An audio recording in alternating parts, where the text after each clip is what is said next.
All right, good morning, good afternoon, and good evening, everyone. This is Dr. E from today's date is August 25th, 2021. And I'm saying Ahaya Bayashim Yeshua HaMashiach Baruch Atu Adonai. If you're listening to the sound of my voice, you are blessed to see another day. And for that, all praise is due to the Most High God of Israel now and forever. All right, today we're going to deal with the complicated relationship between blacks and Native Americans.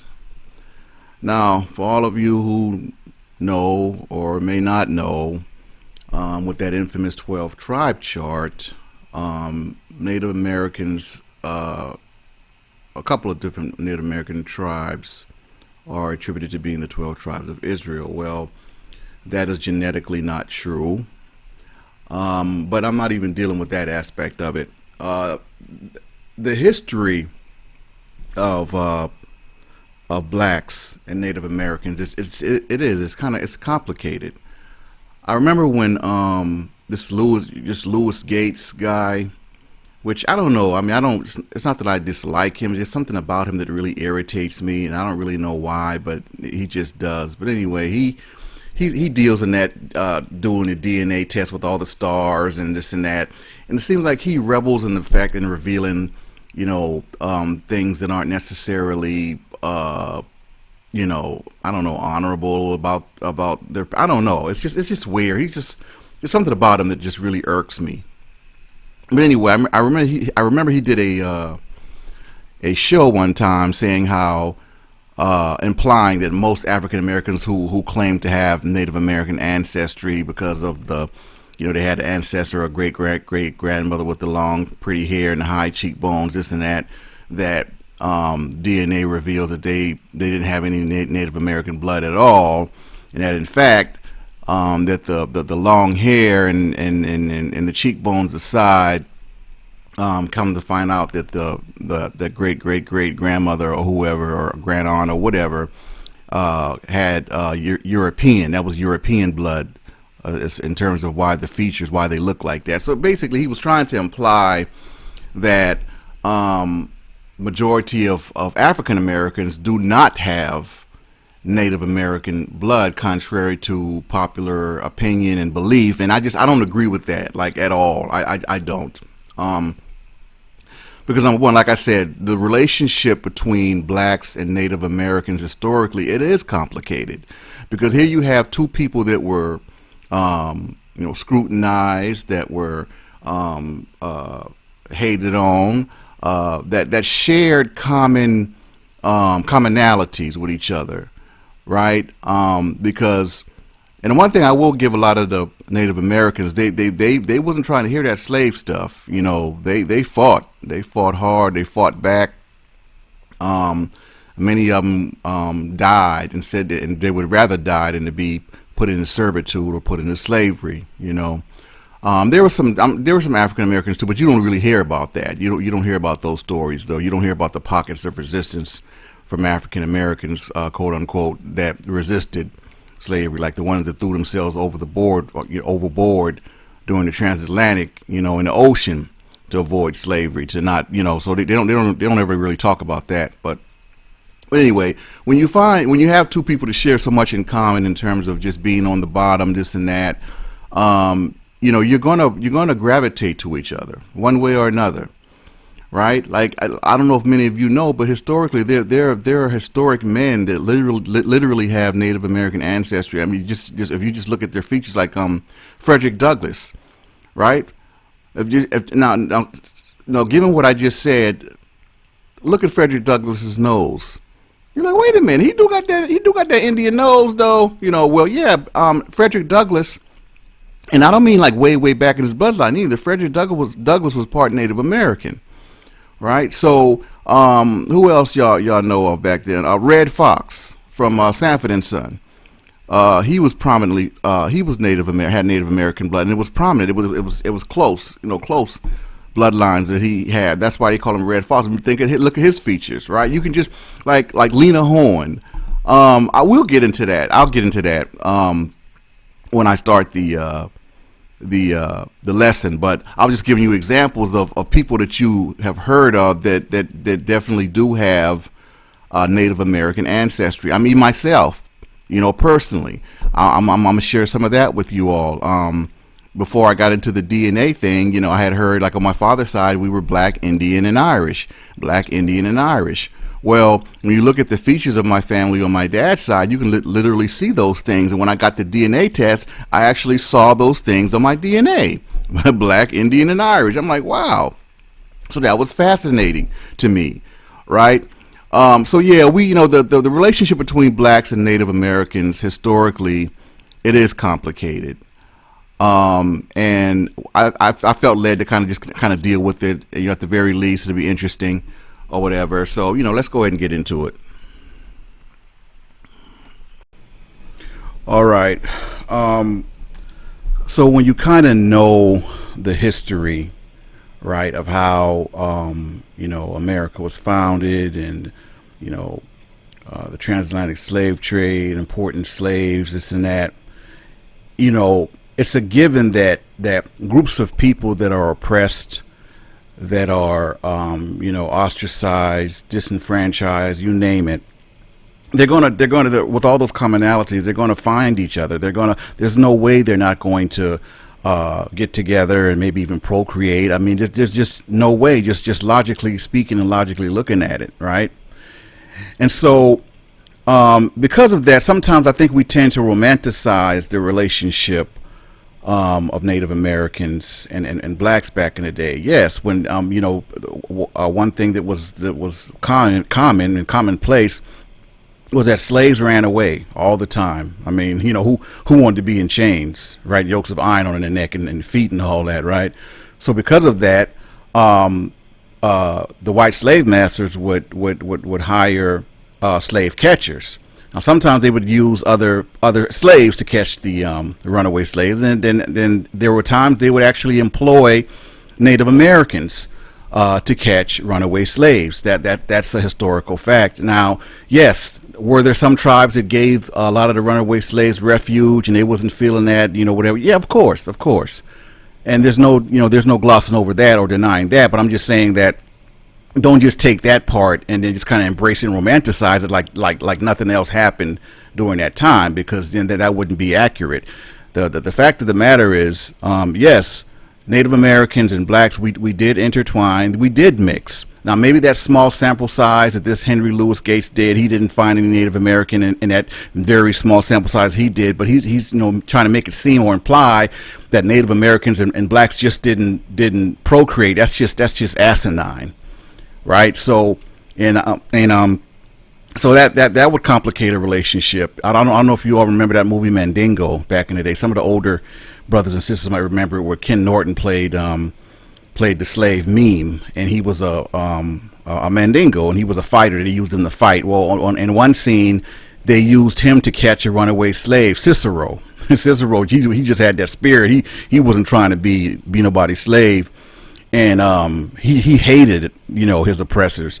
And so in that one scene where Mandingo actually caught him, Cicero said, he said he would have got away if it wasn't for you. He told him, I would have got away. He started hitting the ground. He's like, man, I would have got away. He's like, man, and then he made Mandingo think, like, wow, like, what am I doing, right? But I mean, he wouldn't really have in no position to not catch him, if you know what I mean. But I understood the gravity of that scene, and they ended up hanging Cicero, whatever the case may be. But slave catchers were commonplace. Sometimes they used other slaves. Many times they employed Native Americans. Rather it was profitable, or maybe it was some type of exchange or whatever. But that did go on, and that's virtually never talked about. Native Americans did, in fact, catch runaway slaves and bring them back to their oppressors. That's a historical fact. But I think a lot of our people tend to cling to the whole, I got Indian in my family, or I'm part Indian thing, because they assume incorrectly that that's like the best part of their ancestry. They don't want to claim really the slave part of their ancestors, not knowing the full history of the relationship between blacks and Native Americans. The perception is that to say that you're part Indian somehow makes you a little better than just being descendants of a slave. Y'all following me? And and that's just not what it is. And I'm not trying to rain on anybody's parade, or I'm definitely not trying to pull a Henry Louis Gates, but I'm gonna kick the real. I'm not gonna sugarcoat nothing. I mean, it is what it is. This ain't his story. This is history, right? And so another historical fact is Native Americans, some tribes actually owned slaves. That's virtually never talked about. Again, with the whole romanticizing thing, we tend to romanticize. We take out the good parts and romanticize that, and kind of live in this dream world about it. Nah, ain't no dream world, man. Like I said, the relationship has always been complicated. Yes, the red man was a lot of red men were friends to the black man, but that just wasn't true all the time in all cases. Okay, so stories about black and Native American connections are rarely told within the narrow historical context shared in classrooms, history books, and around family tables. But there are some details that reveal a more complete story of enslavement in America. In the 1830s, enslavement of blacks were established in the Indian Territory, the region that would become Oklahoma. By the late 19th century, when over 500,000 Africans were enslaved in the South, the Southern Native American societies of that region had come to include both enslaved blacks and small numbers of free black people. Though the harsh treatment of enslaved Africans largely paled in comparison to that of white slave holders, blacks were still treated as an underclass among Native Americans. Let me say that one more time. Blacks were still treated as an underclass among some Native Americans. The 5 civilized tribes, quote unquote, even established slave codes that protected owners' property rights and restricted the rights of blacks. Y'all follow me on this? All right. Here, I'm going to go over the 5 so-called civilized tribes who held black people as slaves. First on that list, the Chickasaw. It's no surprise that the Native Americans knew the land well, right? Their knowledge became a lucrative business, especially for the Chickasaws, who had, keen navigational skills. They were hired, like I mentioned before, by white slave holders to traverse the terrain to capture blacks, who had escaped slavery, right? The Chickasaw also held enslaved Africans of their own, and the system they established closely approximated that of white slave holders on cotton plantations.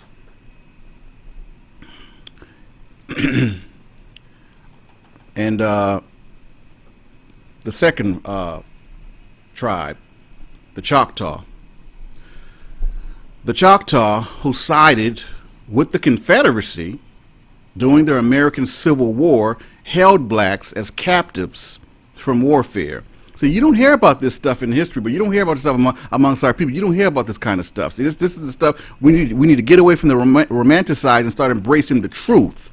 Israel, we need to embrace the truth. When the Choctaw adopted elements of European culture, such as large farms and plantations, they also incorporated the system of chattel slavery of people of African descent. Yeah, these are Choctaws. I heard a few people say, yeah, I'm part Choctaw. Oh, really? Slavery was abolished by the Choctaw Nation in 1865. Per a treaty signed with the U.S. in that same year, the Choctaw were required to admit, quote-unquote, freedmen, that was blacks newly emancipated from slavery, into their tribe. And then it gets a little tricky. Next up, our good old buddies, the Cherokees. How many blacks and say, oh yeah, I'm part Cherokee, I'm part Cherokee. And I'm gonna get into the Cherokees that kicked out all the blacks. We're gonna get into that. Oh yeah, we're gonna get into it. But the Cherokee is the largest native ethnic nation in the United States. They also held more black slaves than any other Native American community, like ever. So the Cherokees were the biggest proponents of slaveholders as so-called Native Americans. And these are the people that our people are always so quick to kind of claim, being a part Cherokee. By 1860, the Cherokee had 4,600 slaves. Y'all heard that correctly. They had 4,600 slaves. Those black people held captive revolted against the Cherokee in 1842. Huh. And so you don't hear about that. You hear nothing about blacks versus Native Americans. You don't. Next up, the Creek Indians. The Creek also adopted the enslavement of black people. Historical fact. Okay? No romanticizing here. And most of the enslaved Africans were owned by wealthy and prominent men, many of whom wielded considerable political power. Black people were forced to work primarily as agricultural laborers, cultivating cotton for their masters' profit and food for consumption. All right. And lastly, we have the good old Seminoles, our Florida Indians, the so-called tribe, the so-called Indians that they say is one of the 12 tribes of Israel. Well, one of your 12 tribes of Israel owned slaves. I can't make this up. Okay, the Seminoles, and I'm pretty sure they're on that 12 tribe chart. The Seminoles had held black people as slaves. However, a unique relationship evolved between them and enslaved Africans who fled to Florida to escape slavery on white plantations. Many black people found a comparable form of freedom among the Seminoles, and they were allowed a form of sanctuary in exchange for paying an annual tribute of livestock, crops, and military assistance. In general, the blacks never wholly adopted Seminole culture or beliefs, nor were they accepted into Seminole society because they were not considered Native American. They typically lived in their own independent communities, elected their own leadership, and could amass wealth in cattle and crops. Black Seminoles were also able to bear arms for self-defense. Now, what I just shared with you all is the reality. And credit and to Miss Barbara Shea Jackson for the story on this for the Latin Black Star. This is the real, man. This ain't no romanticizing here, right? And that's what happens. We get caught up into what we want to believe the relationship was like, right? And we get caught up in the fantasy aspect. And so reality just goes by the wayside. Okay?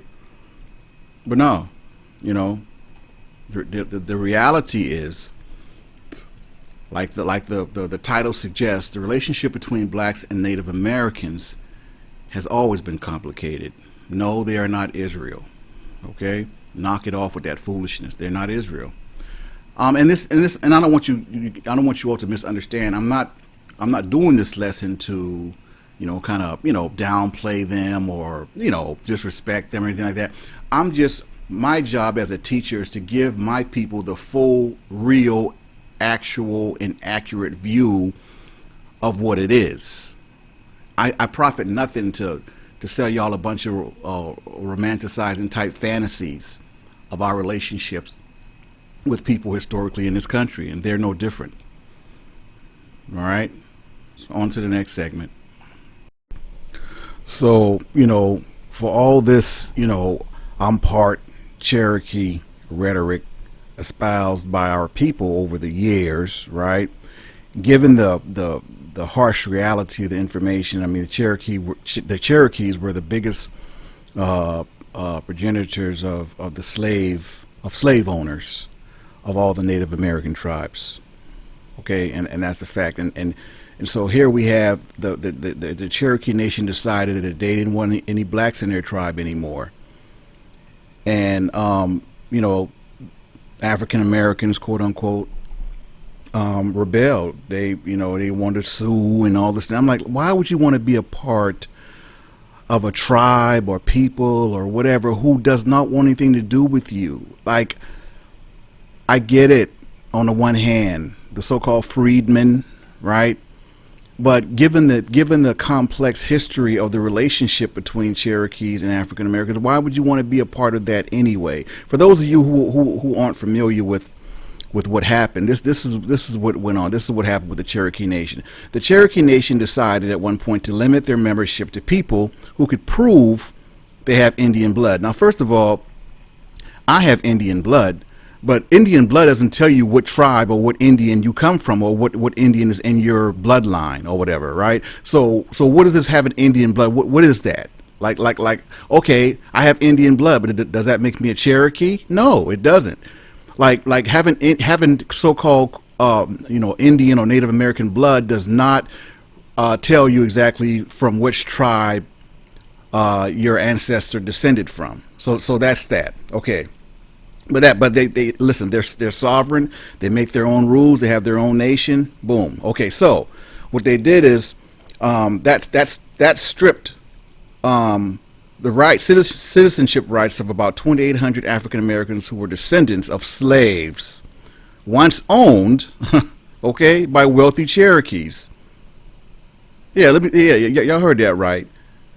It stripped the citizenship rights of about 2,800 blacks or Negroes who are descendants of slaves once owned by wealthy Cherokees. So those rights include access to health care clinics, food distribution for the poor, and assistance for low-income homeowners. The move prompted protests among these African Americans who are known as freedmen because their long periods in the past they enjoyed equal rights in the Cherokee tribe. But in more recent history, their citizenship rights have been repeatedly challenged. In other words, they don't want them there. Okay, and this has probably been brewing for a long time. They do not want Negroes in their tribe. Period. They don't care what the situation was or what the relationship was. They don't want you there. The decision also put the Cherokee at odds with the federal government. Interesting. The Department of Housing and Urban Development had already suspended more than $37 million in funding to the Cherokee Nation. The Justice Department said last week that a key election for tribal chief later in that month would not be recognized by the Department of the Interior, which has oversight over Indian affairs. Now, see, I didn't know this part. The Bureau of Indian Affairs declined an interview request, but in a letter sent to the Cherokee Nation earlier this month, it said the freedmen citizenship rights cannot be revoked.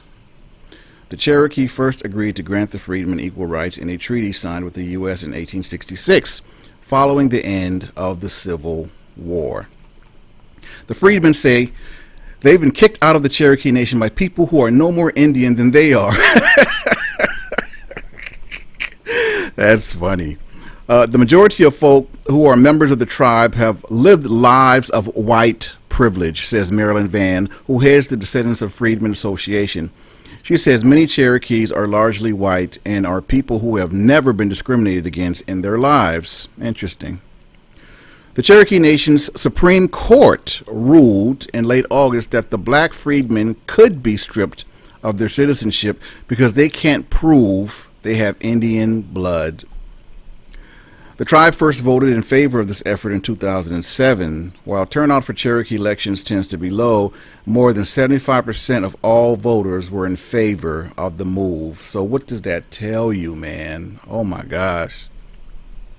Cherokee leaders say it's not a matter of race, but a simple matter of narrowing the definition of Indian down to those people who can prove they have Indian blood. This is not a club. You can't just claim to be Cherokee and show up and be included, said Kara Cohen Watts, a vocal member of the Cherokee's Tribal Council. The Cherokee Nation is the largest of 3 federally recognized Cherokee tribes. It boasts more than 300,000, I'm pretty sure it's a lot more than that now, members, and like many Indian nations, it fiercely defends its right to self-governance. This is absolutely something that we have to defend, and the Cherokee people overwhelmingly voted in the Constitution that we want to remain an Indian tribe made up of Indians, Watts says. Watts notes that the Cherokee Nation has decided that the freedmen will be allowed to regain their citizenship if they can simply prove they are part Indian. They can simply prove. This is just, oh my gosh. Wow, man. Do y'all get the irony of this? Just and the audacity. Like that's why I'm laughing. It's just the irony and the audacity is just not lost on me with this whole thing. Watts also points out that there are approximately 1,500 black citizens in the Cherokee Nation who have not lost their citizenship rights because they are not just descended from Cherokee slaves but also from Indians. Okay. I guess I can see that. I can respect that or whatever. It is a largely forgotten footnote of history that some wealthy Indians in the Deep South owned African slaves. Not here. Those slaves joined their Indian masters on the Trail of Tears when tens of thousands of Indians were pushed out of the Deep South and went west into the Oklahoma in the early 1800s. I mean, do you see the irony in that? The racism that Indians incurred under the hands of white people, and they still were racist amongst black, even though they went through what they went through, and we were together in many instances, but they still felt, even some of them felt that they were better than African Americans or whatever. It's kind of crazy. The freedmen say the nation's decision prevents more than 3,500 blacks from becoming Cherokee citizens because their applications have never been processed. They claim tens of thousands of freedmen exist and that many have been discouraged by historic discrimination and other barriers to citizenship blacks have faced, particularly in recent decades. The freedmen's estimates may be sound. Many historians agree that at least 10% of all people on the Cherokee Trail of Tears were black. The vast majority were slaves, though some were runaways and intermarried, free blacks. And see, and what's not known, and this is also ironic, that a lot of Native Americans claimed to be African American, so they wouldn't be sent on the Trail of Tears. That's another footnote that a lot of people don't talk about and you don't really hear. Yeah, they claimed because if they were African American, they didn't have to be forced off their land. So many Native Americans actually claimed to be African American, and what that did is it at least then at the time temporarily it halted them being deported basically, but it really messed up the census down the line for who and what was considered Native American and African American, even because a lot of Native Americans claimed African American on the census and the dolls and whatnot, so they wouldn't be deported. A lot of people don't talk about that. It says some Indian tribes have a blood quantum that requires a grandmother or great-grandfather to be Indian, not the Cherokees. They simply require that a citizen have an Indian ancestor who appears on the Dawes rolls. List of Indian citizens created by the United States government in the early 1900s. They included categories not only for Indians of various blood mixtures, but for whites and blacks as well. In fact, the Dawes rolls included thousands of blacks and whites who had lived with the Indian tribes, such as the Cherokee, for generations. These non-Indians were historically recognized as Cherokee citizens. And that's why some view the tribe's recent decision as unjust. Quote, they never said we were lying, but never said that evidence that is in the National Archives, that is the libraries here, was false, Van says. But it's basically, we can do what we want to do. We have casinos, we can buy Washington, D.C. from the top on down. That's the mentality of the folks here. Daniel Littlefield is a historian at the University of Arkansas who has written books on the subject. He says there's another problem with the nation's decision. Many black freedmen actually have Indian blood. There you go. Quote, I have to say, frankly, that when you start making a blood argument for membership in an organization, you are dealing with race, or whether you want to or not, he says, which I agree with. But the problem is, he says, is that blacks, even those who were part Indian, were simply labeled as black on the Dawes rolls, yet those Indians mixed with white were labeled Indian. Now that's interesting. That's extremely interesting right there. That's why Littlefield thinks it's unfair for the freedmen to be singled out. There are many Cherokees in the Cherokee Nation and on the Cherokee by blood roll who had very little blood quantum, he says. If you think that 1024th Cherokee blood makes you a Cherokee, then that to me is one of the most blatant forms of racism. And yes, I completely agree. It's like how much percent quantifies you as Native American, right? Like, and that's true. Man, that's awesome. But let me just say this. I mean, on the one hand, in terms of just what's right and what's wrong. Yeah, it's wrong for them to have done that, to the blacks in their tribe, or whatever the case may be. But my thing is, um, while some of them, I'm pretty sure a lot of them do have some actual Cherokee blood. There's no way that their ancestors have been a part of that nation for years, and there's no Cherokee blood. I just don't see that. But my thing is, I mean, you have to pick your battles, right? And at the end of the day, man, listen, I'm not jumping through hoops for nobody. I know I have Native American blood. I mean, I don't care. I mean, because to be honest with you, my Native American blood and even my Irish blood came from women, DNA contributors, not men. So yeah, there was definitely a lot of race mixing going on, back in the day. But before I really get on to the next segment, I wanted to share that story with you all because I mean, this is the harsh reality. This is what we've been dealing with for years. Like, enough of the romanticizing. A lot of these Native American tribes, they have the same mentality as white people did against us, and even down to this day, a lot of Native Americans are very racist, towards black people, and that's just a harsh reality. All right, moving on to the next segment. Yeah, so the last segment was a nice segue into this segment, which is pretty much using my DNA and my family. That's my grandmother, right there. God bless her soul. And like I said, for years, that's my brother Sonny. Had heard about the whole, us being mixed with, black, Indian, and Irish. That's my brother Tony. And like I said, it's a trip because, like I said, you hear these stories like all black families, right? And but to actually see the DNA, of course, that's me and my dad when we were young, and you hear the stories, and like I said, the DNA contributors to the Irish and the Native American in my family on my dad's side is my brother and my two sisters. We knew the stories. We wasn't impressed about the Native American or even the Irish. It's a trip because on my dad's side, they just figured they were just light skinned blacks. They just kind of, even though they knew the history, they weren't tripping on that. That's a brother, that's a cousin of mine, Brian.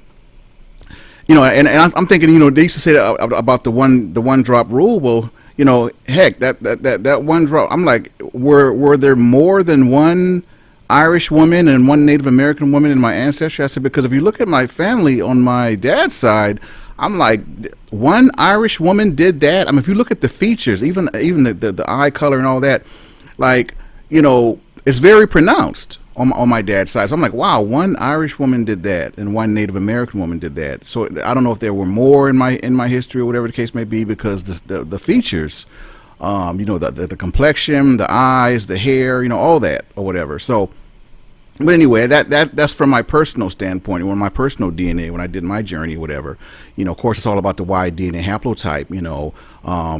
Even with all that mixing in my blood, there was no rapes. Thankfully, right? My Y DNA goes back to Ephraim.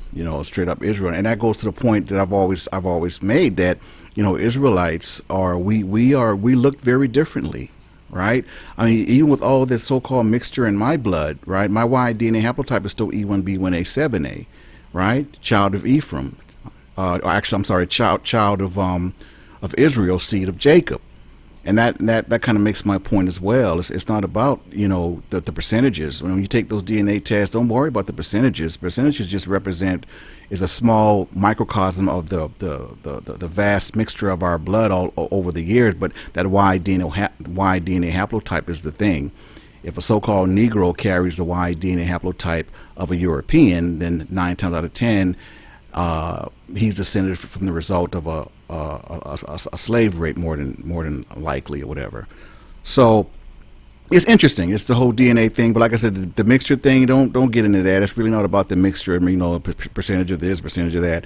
At the end of the day, it still goes back to your, what your Y DNA haplotype or the Y DNA haplotype of your father is, to establish your bloodline. And like I said in the beginning, there are many prominent African Americans who have considerable amount of Native American blood. This is James Earl Jones, OG, right? I mean, he looks like one of my dad's brothers. I mean, as a matter of fact, I think his ancestral makeup is the exact same as mine, Black, Indian, and Irish, right?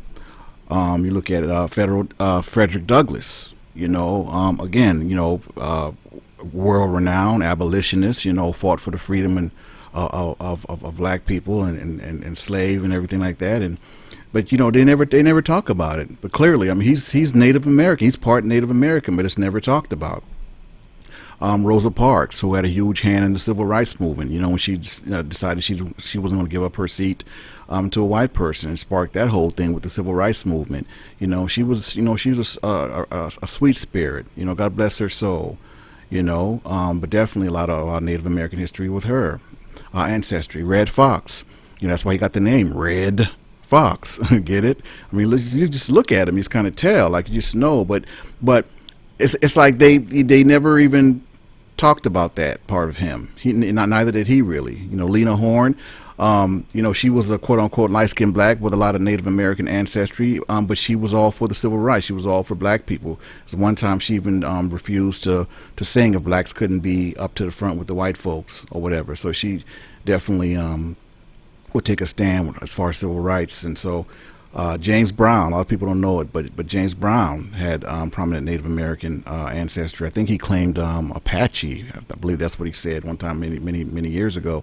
And just to address the elephant in the room, a lot of I won't say a lot, but some of our people seem to think that black people are native and aboriginal to North America, the United States. I mean, I don't agree with that at all, but I mean, what I will say is that I believe personally the reason why we do resemble each other is because of the fact that unlike what Henry Louis Gates was putting out there was a lot of race mixing. No, genetically Native Americans and Negroes that came here on a transatlantic slave trade, we are not the same people. Genetics tears that to shreds. We're not.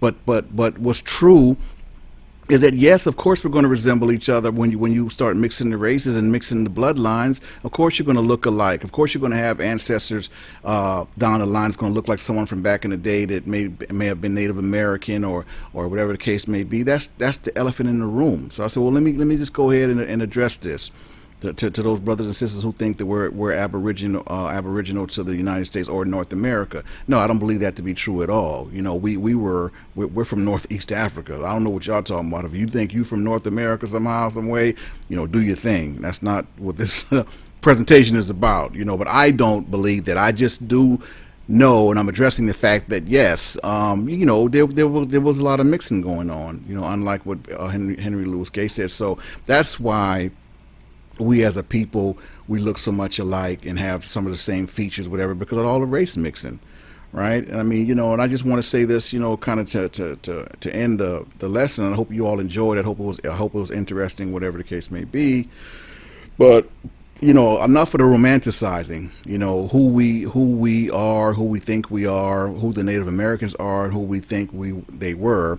Who we romanticize them to be. Okay, let's just deal with the reality. This is not a disrespect to them or anything like that, but we are not the same people. Yes, we did share a lot of commonalities back in the day in slavery times, whatever like that. Some of them did give us refuge, right? Props for that. Shout out to their ancestors for that, right? But a lot of them didn't. A lot of them enslaved us as a people, and a lot of them saw themselves as better than us, even the same as whites saw themselves better than them. And that's just a harsh reality, my people. So listen, I'm gonna go ahead and end this lesson. Like I said, I hope you all enjoyed it. Please like, comment, share, subscribe to the channel. This is Dr. Ephraim signing off, saying Ahaya by Yeshua HaMashiach, Baruch Atah Adonai, Shalom, elect.